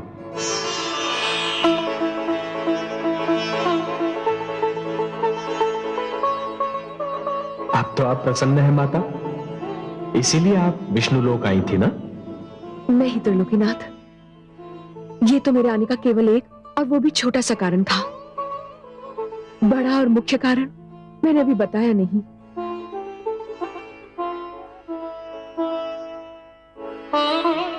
और क्या कारण है देवमाता? मैं आपको कुछ याद दिलाने आई थी सर्वेश्वर। आपको उस दिन का स्मरण है जब मेरे पुत्रों ने माता दिवस मनाकर मुझे सम्मानित किया था? आप और माता भी वहां पधारे थे, याद है माता? हम कुछ नहीं भूले देव माता। उस दिन आप बहुत प्रसन्न थे त्रिलोकीनाथ। मेरे कमल नयन तो ऐसे हैं कि जब कोई संतान अपने माता पिता का आदर करती है तो ये बड़े प्रसन्न हो जाते हैं, और जब कोई संतान अपने माता पिता को दुख देती है तो ये भी दुखी हो जाते हैं। परंतु नारायण, उस दिन तो आप इतने प्रसन्न थे कि आपको अपने अजन्मा होने का दुख हो रहा था, और अब कह उठे थे कि कितना अच्छा होता कि आपका जन्म मेरी जैसी माता के कोख से हुआ होता। हाँ देव माता, मैंने यही कहा था। और फिर आपने वचन दिया था कि एक बार मेरे पुत्र बनकर आप मेरी कोख से अवश्य जन्म लेंगे। मैं आपको आपका वही वचन याद दिलाने आई थी सर्वेश्वर।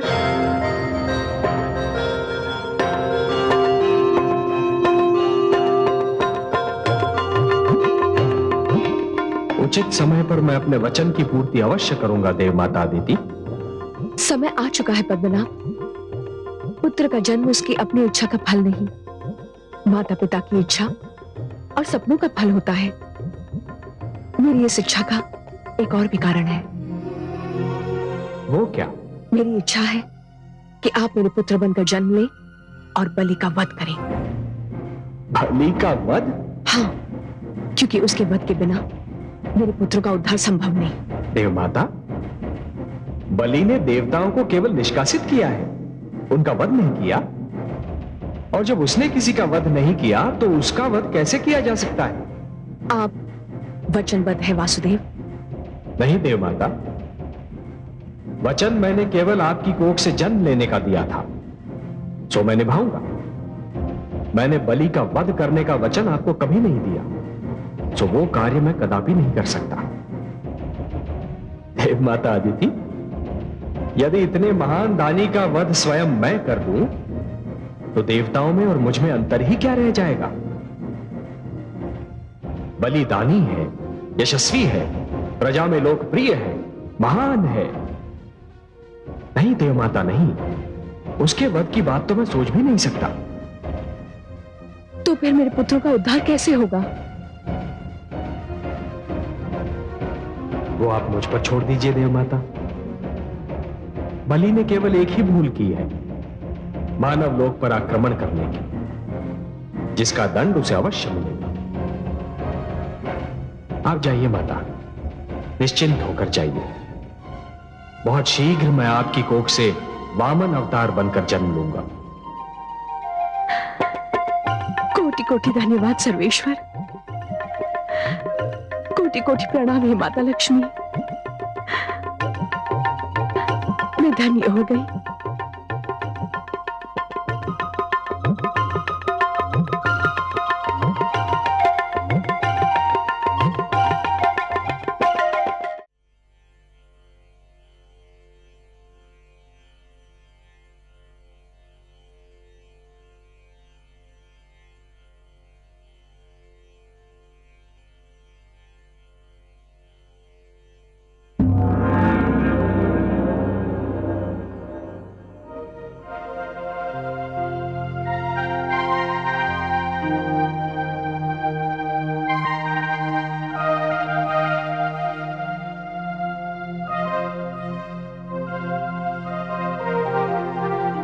हे सृष्टि के रचयिता, हे आदि प्रजापति, हे ब्रह्मा, आपका देवी सरस्वती का स्वागत है।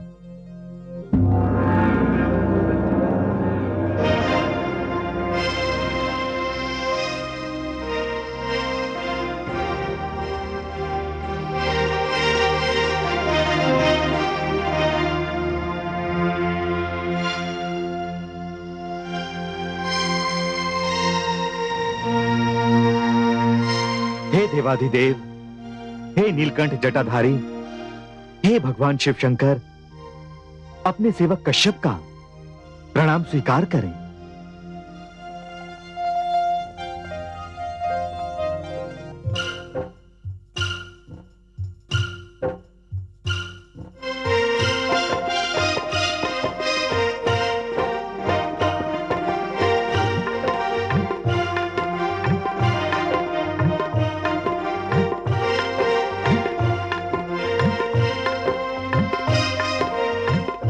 हे गुरुदेव बृहस्पति, आपको कोटि कोटि प्रणाम।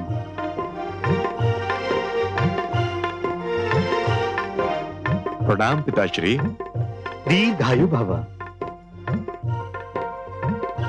बधाई हो ऋषि कश्यप, आज आपके घर में भगवान श्री विष्णु अवतरित हो रहे हैं। हे आदि प्रजापति, क्या कहूं, कैसे कहूं?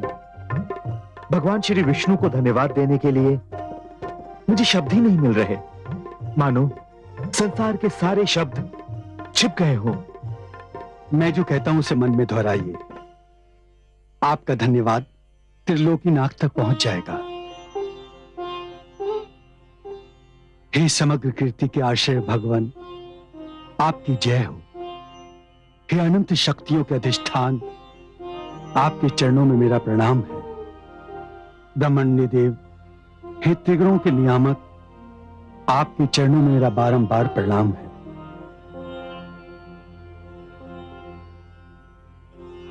जय रुगाय भगवान मुरुक्रम नमोस्तुते। नमो ब्रह्मण्य देवाय त्रिगुणाय नमो नमः।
हे जननी, मेरी वंदना स्वीकार कीजिए।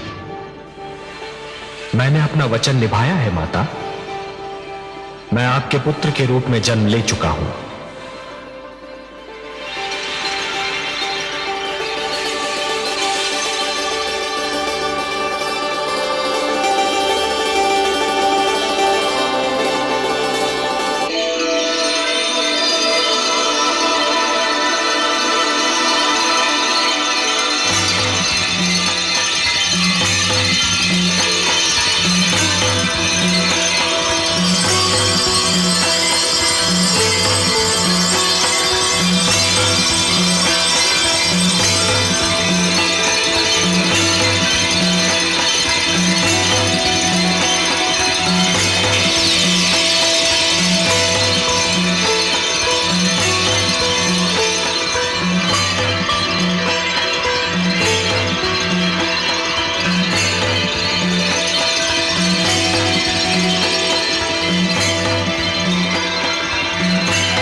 हे सर्वेश्वर, मैं यक्षराज कुबेर आपको प्रणाम करता हूं।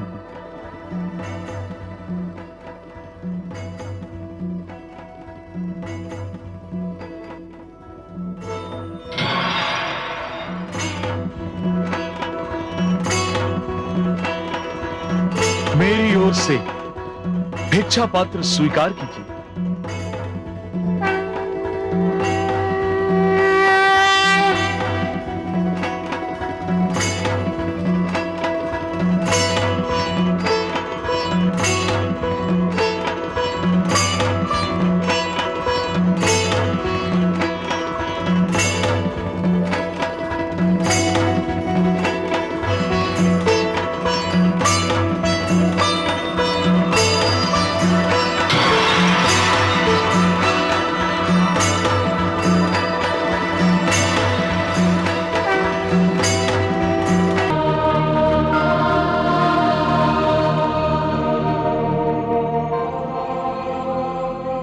हे त्रिलोकीनाथ, हे पद्मनाभ, आपको कोटि कोटि धन्यवाद। आपका धरती पर अवतरण संपूर्ण जगत के लिए कल्याणकारी सिद्ध होगा।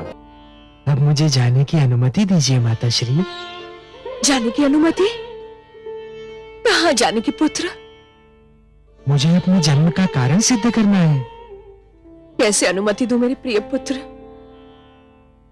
अभी तो मैंने तुम्हें जी भर के निहारा भी नहीं है। तुम्हें अपने स्नेह सागर से एक बूंद भी नहीं दे सकी हूं।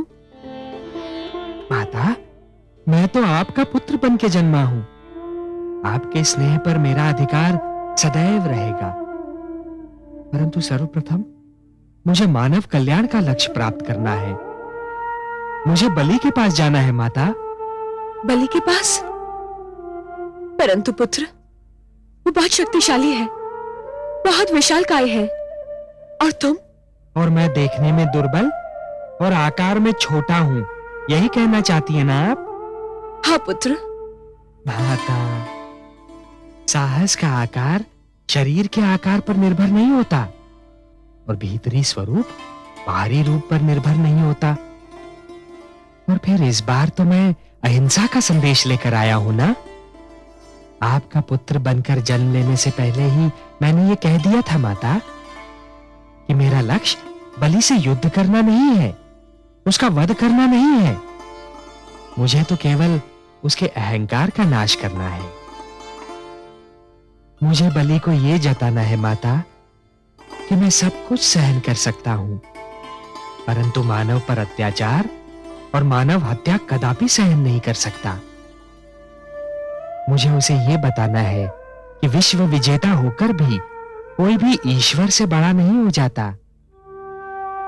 उसे यह समझाना है माता कि दानी होने का अर्थ यह नहीं है कि कोई महानतम हो गया, ईश्वर से भी बड़ा हो गया। क्योंकि ईश्वर जो दान दक्षिणा की सामग्री देता है, भंडार देता है, वही सबसे महान होता है। हे माता, उसे मुझे यह भी समझाना है कि ईश्वर धनवानों का चुनाव केवल इसलिए करता है कि वो धन निर्धनों तक पहुंच जाए। और ये सब कुछ बताने के लिए मेरा बलि के पास जाना अनिवार्य है माता। मुझे अनुमति दीजिए।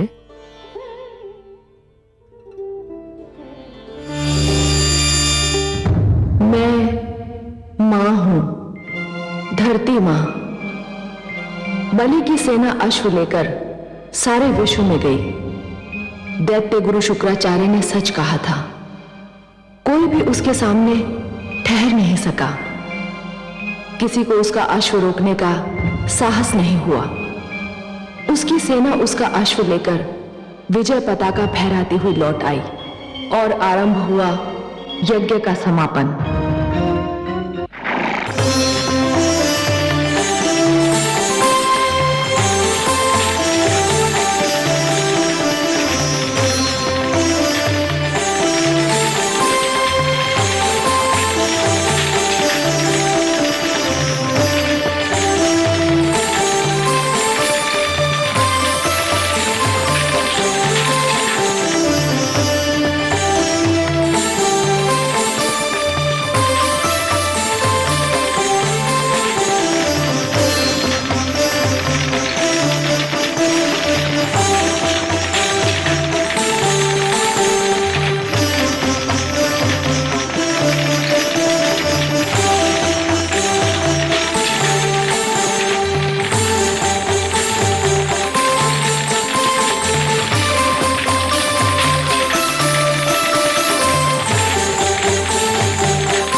यज्ञ के समापन के लिए अंतिम संहिता डालो वत्स।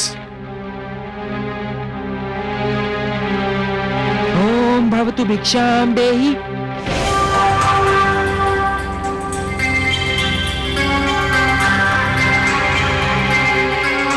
कहां जा रहे हो वत्स? यज्ञ समापन के अंतिम क्षण है ये। पूर्ण आहुति डालो।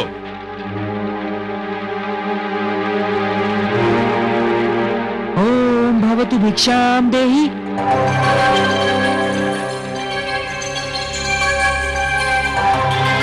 बैठ जाओ वत्स, तुम यज्ञ छोड़कर कहीं नहीं जाओगे। भिक्षाम देहि राजन।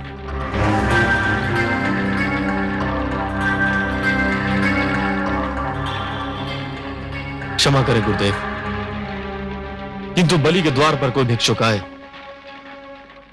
और उसे भिक्षा के लिए दूसरी बार भी गुहार करनी पड़े तो बलि की दानी वृत्ति को 100 बार धिक्कार है। अब मैं नहीं रुक सकता। वत्स, रुक जाओ वत्स, रुक जाओ।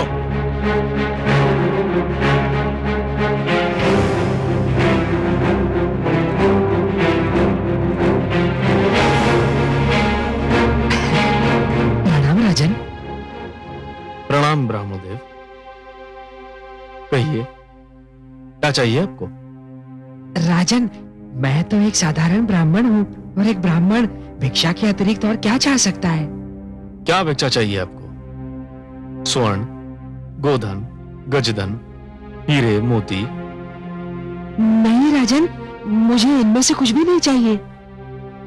ब्राह्मणदेव, तो फिर जो भी आवश्यकता हो आपकी मेरे सामने व्यक्त कीजिए। यदि मेरे वश में हुआ तो मैं उसे पूरा करने में तनिक भी संकोच नहीं करूंगा।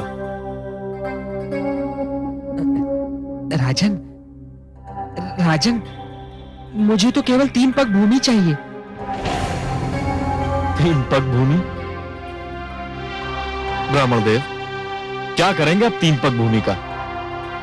मैंने तो ये सुना था कि दानी बलि न ये पूछता है कि वो दान किसे दे रहा है और न ये पूछता है कि वो दान में क्या चाह रहा है।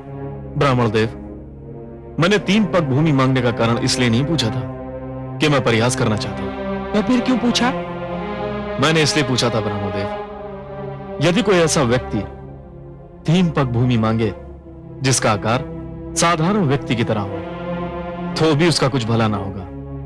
और आप जैसे आकार वाले व्यक्ति के 3 पग तो और भी कम स्थान घेरेंगे, उसमें तो साधारण व्यक्ति खड़ा भी ना हो पाएगा।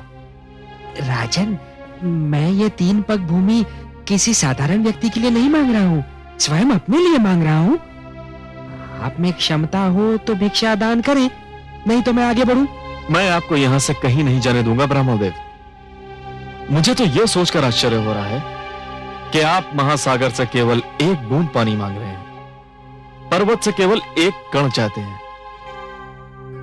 आप मुझसे केवल 3 पग भूमि मांग रहे हैं, और मैं क्षुब्ध हो रहा हूं कि इतना छोटा, इतना साधारण, इतना तुच्छ दान लेते हुए आपको तो लज्जा नहीं आ रही है, किंतु ब्राह्मण देव देते हुए मुझे लज्जा आ रही है। मांगिए ब्राह्मण देव, कुछ ऐसा मांगिए कि जिसे देते हुए मुझे प्रसन्नता हो, गर्व हो।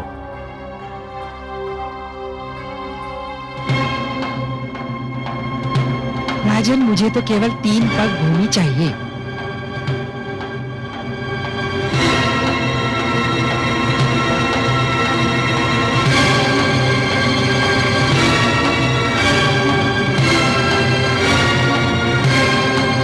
कुछ मत देना वत्स, इस ब्राह्मण को कुछ मत देना, इसे कुछ मत देना वत्स, इस ब्राह्मण को कुछ मत देना।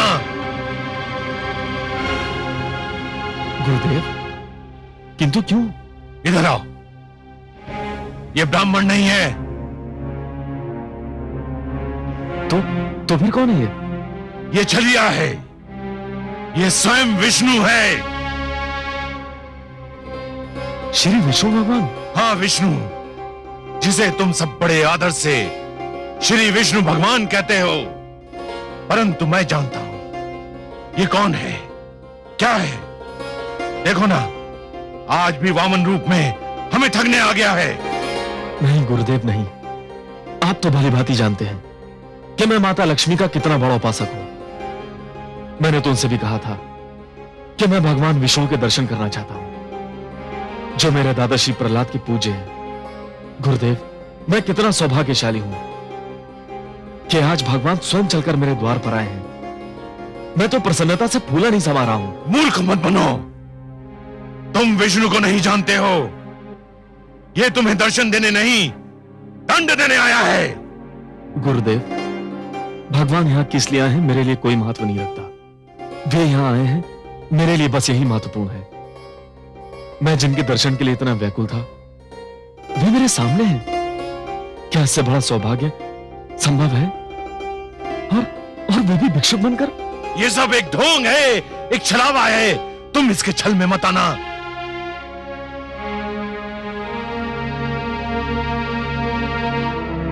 महाराज के विचार में यदि कोई परिवर्तन हुआ हो तो ये ब्राह्मण भिक्षा लिए बिना भी जा सकता है। राजन, नहीं भगवान नहीं। तो फिर मेरी 3 पग भूमि? मैंने दे दी भगवान, मैंने दे दी। यूं नहीं महाराज, संकल्प लेना होगा। अवश्य।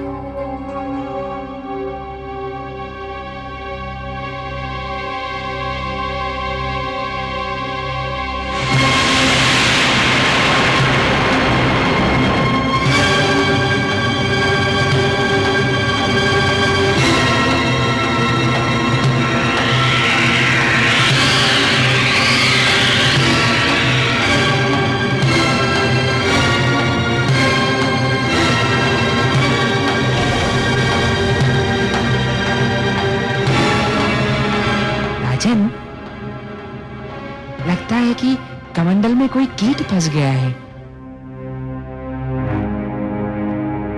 एक क्षण, मेरा छाता।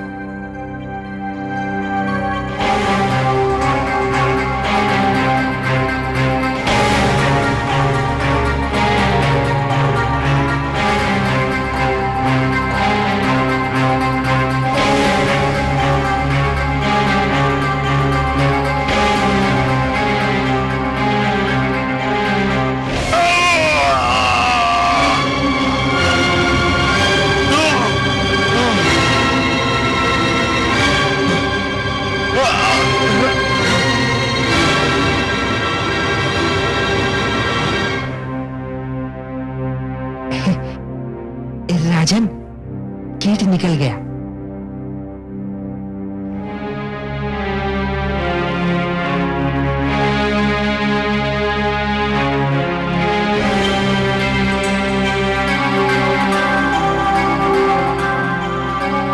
हे ब्रह्मदेव, लीजिए, मैंने संकल्प ले लिया। मेरे अहोभाग्य के संसार को सब कुछ बांटने वाला आज मुझसे केवल 3 पग भूमि की याचना कर रहा है। ब्रह्मदेव, नाप लीजिए 3 पग भूमि। मेरा दान स्वीकार करके मुझे धन्य कर दीजिए। तो लो वत्स, मैं 3 पग नापता हूं।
गंगा का अवतरण है।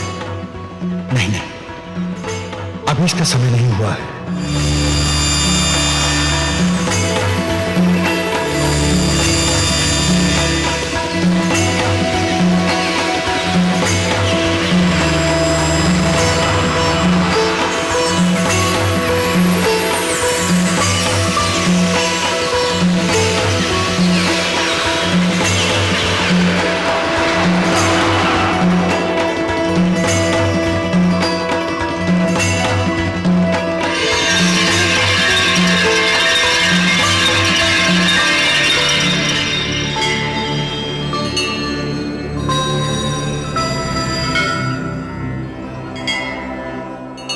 हे आदि प्रजापति, मुझे अपने कमंडल से मुक्त करने की कृपा कीजिए।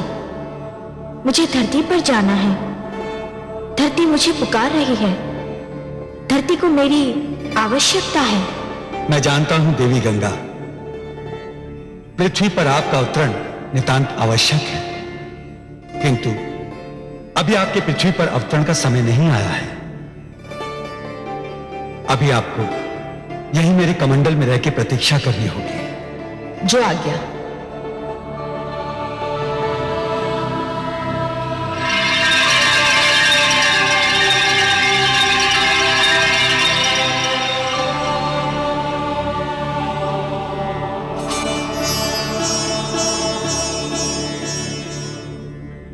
हे बलि, मैंने पहला पग उठाकर समस्त धरती और पाताल को नाप लिया है।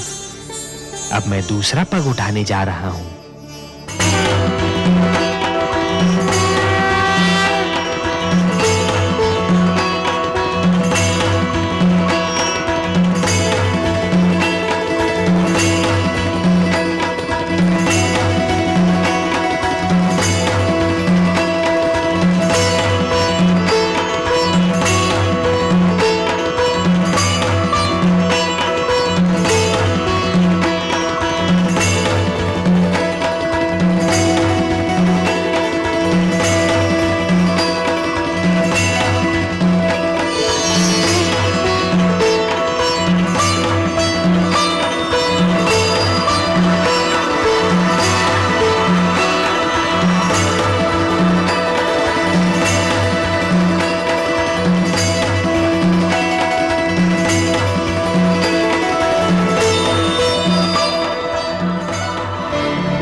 दूसरा पग उठाकर मैंने समस्त नक्षत्र मंडल और आकाश को नाप लिया है बलि। मैं जानता हूं ब्राह्मण देव। तब तो ये भी स्मरण होगा कि मैंने 3 पग भूमि मांगी थी। प्रभु, मुझे इस बात का भी भली भांति स्मरण है। और अब तीसरा पग रखने के लिए कोई स्थान शेष ही नहीं है। यह भी जानता हूं प्रभु। हे बलि, क्योंकि तीसरा पग धरने के लिए कोई स्थान शेष नहीं है, यदि तुम चाहो तो मैं तुम्हें तीसरा पग क्षमा कर सकता हूं। नहीं प्रभु, ऐसा मत कहिए। जिन हाथों ने आज तक बलि से दान स्वीकार किया है वे हाथ साक्षी हैं। जिन आंखों ने आज तक बलि को दान देते हुए देखा है वे आंखें साक्षी हैं। जिन कानों ने आज तक बलि की दानी प्रवृत्ति की ख्याति सुनी है वे कान साक्षी हैं कि बलि कभी अपने संकल्प से नहीं फिरता है। बलि ने सदा अपने हाथ खोलकर और नेत्र बंद कर दान दिया है। प्रभु, बलि ने आपको 3 पग भूमि दान करने का वचन दिया है। प्रभु, तो आपको अपना तीसरा पग उठाना ही पड़ेगा। उठा तो लो बलि, परंतु प्रश्न ये है कि उसे रखूंगा कहां? वो स्थान शेष ही नहीं रहा। मैं जानता हूं प्रभु, मैं ये भली भांति जानता हूं कि आपके दोनों पगों ने यह सारी सृष्टि, मेरा सारा राजपाट और जो क्षेत्र मैंने जीते थे वे भी नाप लिए हैं। अब केवल एक ही स्थान बचा है जिस पर मेरा अधिकार है, जो मेरा है। मैं तुम्हारा वाक्य पूर्ण होने की प्रतीक्षा कर रहा हूं बलि। वो कौन सी वस्तु है जिस पर अब भी तुम्हारा अधिकार है? प्रभु, वो वस्तु है मेरा शरीर। बस अब मेरी काया ही बची है जिसे मैं अपनी कह सकता हूं, जिस पर अब भी मेरा अधिकार है। प्रभु, आप अपना तीसरा पग मेरे शीश पर धरिए ताकि संसार ये जान ले कि बलि केवल देना नहीं, वचन निभाना भी जानता है। प्रभु, कृपा करके उठाइए अपना पवित्र पग और धर दीजिए मेरे शीश पर। प्रभु, यह मेरा आग्रह भी है, मेरा हट भी है और मेरी विनती भी है। हे बलि, यदि तुम्हारी यही इच्छा है और यदि तुम ये समझते हो कि इसी में तुम्हारा उद्धार है, तो मैं ऐसा ही करूंगा।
मैं धन्य हो गया प्रभु,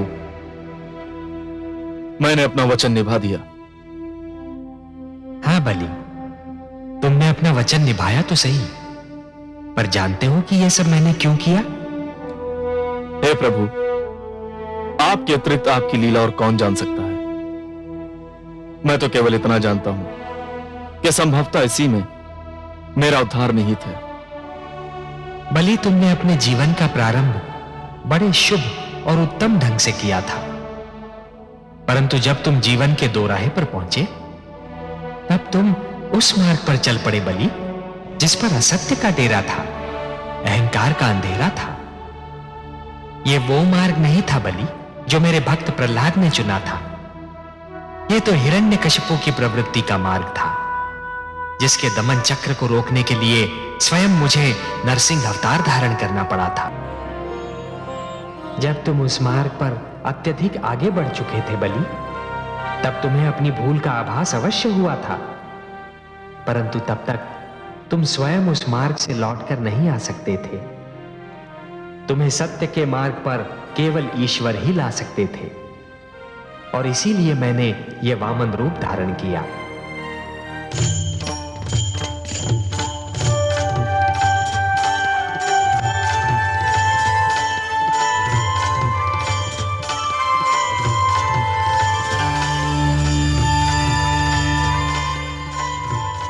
प्रणाम माता, आपकी जय हो। आयुष्मान भव वत्स। सर्वेश्वर तुम्हें बता देना चाहते थे कि जिस प्रकार दीपक ये जान लेता है कि सूर्य प्रकाश में उसके अस्तित्व का कोई महत्व नहीं और वो बुझ जाता है, उसी प्रकार प्राणी को भी ये जान लेना चाहिए कि ईश्वर की शक्ति के समक्ष उसका कोई महत्व नहीं और उसे उसके आगे सिर झुका देना चाहिए। अब यह लक्ष्य पूरा हो चुका है, तुम्हें सत्य का ज्ञान हो चुका है। मेरा सिर झुक चुका है माते, और इसीलिए हम दोनों तुमसे अत्यंत प्रसन्न हैं। हे बलि, तुमने दान दीक्षा का एक ऐसा उदाहरण दे दिया है जो समस्त संसार के रहते भुलाया नहीं जा सकता। वत्स, तुमने अपनी प्रजा को न्याय दिया, परिवार को स्नेह दिया। बस एक भूल की तुमने, अपने क्रोध में अपनी सीमा भूल गए। बलि, जीवन का महानतम लक्ष्य सीमाओं का निर्धारण ही तो है। मैं तुमसे अपार स्नेह करती हूं।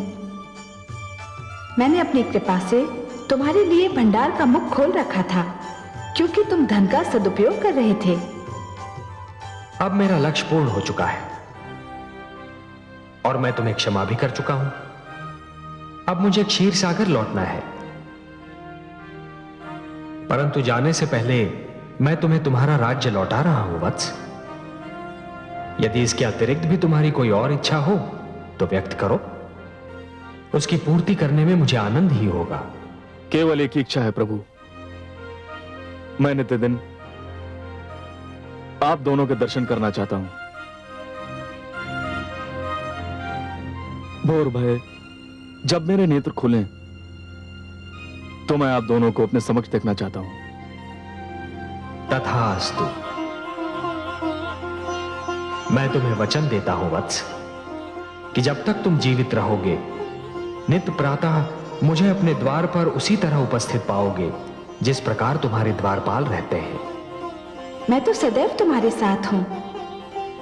तुम मेरे लाडले हो, सदैव मेरा आशीर्वाद तुम्हें प्राप्त रहेगा। जगदीश्वर, आपकी जय हो। हे माता,